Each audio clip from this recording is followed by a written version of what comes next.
years ago, I became friends with a crow. Here's our story.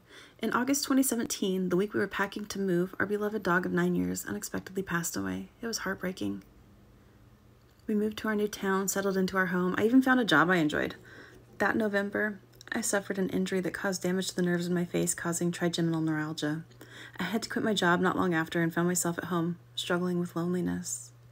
Since our house inside felt settled, that following spring I started to throw myself into making my yard feel more like home. Our last house, I had garden beds full of my favorite flowers, and I grew veggies too. As I worked in the yard, I noticed that I was often being watched. I would say hello to the crow friend, keeping an eye on me from the tree. As time passed, he moved to the fence to say hello. I tossed him some sunflower seeds and peanuts and told him he was welcome. He stayed distant at first, but always watched. As I worked in my garden, I would toss grub worms to him, and he would snatch them, then flee to a safer distance. But after a while, he would just stay where the food had landed and snack. As I worked to lay the flagstone, he decided he needed a closer look. He started following about 10 feet behind me, inspecting every single stone, pausing to assess the new addition to the garden. I would talk to him, and he always seemed at ease.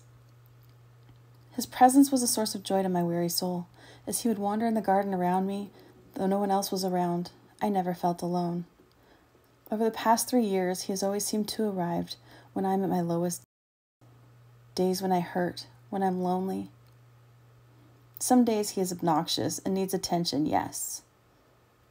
But some days it's as though he knows I just need a friend. He will sit with me in silence, wander my garden with me. On my darkest days, when my grief from my many losses in life overwhelm, when the absence of friends causes a heartache, or days when the frustration of living with an incurable condition weighs heavy on me, he is near. I feel like he was sent to give me hope, to remind me even on my worst days there is still beauty to be found around me.